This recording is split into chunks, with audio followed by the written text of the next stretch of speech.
Assalamu alaikum wa rahmatullahi wa barakatuh. One of the problems and illnesses that the Muslims suffer from is anger management, or anger itself. They suffer from becoming angry. They get angry over the smallest things. The tiniest of things will set them off, and they'll become angry, and they'll say things, and they'll do things that later on they'll regret.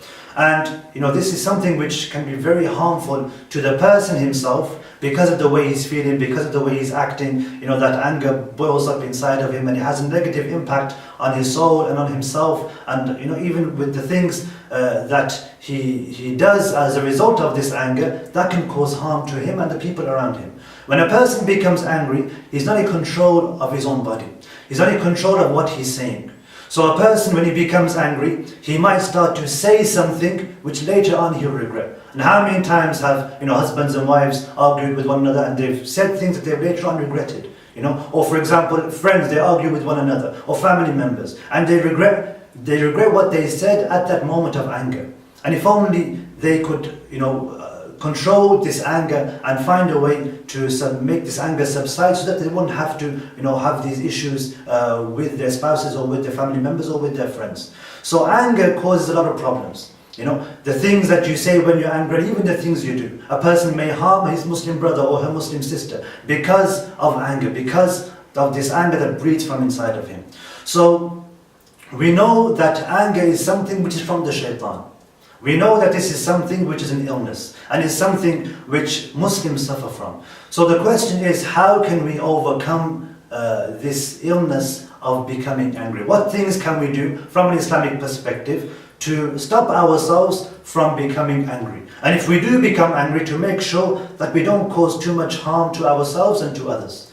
There's 5 things a person can do. 5 things a person can do to control or to cure this anger that he might be feeling. First and foremost, the first thing that a person can do is to seek refuge in Allah from the shaitan. To say A'udhu billahi minash shaitanir rajim when he becomes angry. Because we know anger is from the shaitan. And so when a person says A'udhu billahi minash shaitanir rajim, first of all he's remembering Allah Azza wa Jal. And the dhikr of Allah subhanahu wa ta'ala is always going to be good in it. And secondly, he's asking Allah to protect him from the shaitan, to protect him from this anger which is coming from the shaitan. And as a result of this, as a result of someone saying this and doing this, his anger will subside, his anger will come down.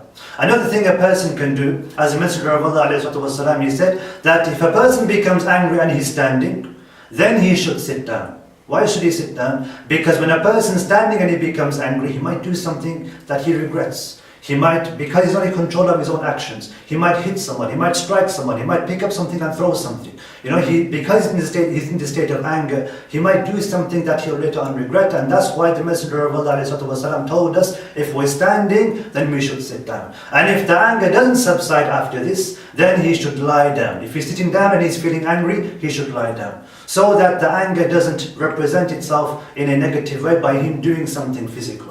That's the second way a person can cure himself from this illness of becoming angry. The third thing a person can do is to remain silent, to keep quiet.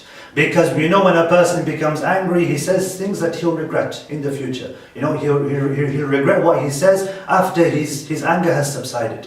And the Messenger of Allah ﷺ, he mentioned that whosoever believes in Allah and the last day, فَلْيَقُلُ خَيْرًا أَوْ لِيَصْمُتْ. Whoever believes in Allah and the last day, then let him speak good, أَوْ لِيَصْمُتْ, or remain silent. If you don't have anything good to say, then don't say anything at all. The fourth thing that a person can do is for a person, when he feels his anger, to perform wudu. Okay, to perform wudu, to make sure that this anger that he has inside of him extinguishes itself through the water that he uses for wudu. Finally, the last thing that a person can do is to perform ghusl. If a person is becoming angry, let him take a shower and to wash away this anger that he's feeling. And inshallah, with these 5 things, with these 5 cures of anger, a person will be able to have his anger under control, and for his anger to subside and to overcome this illness that many Muslims have. Jazakumullah khair. Wassalamu alaikum wa rahmatullahi wa barakatuh.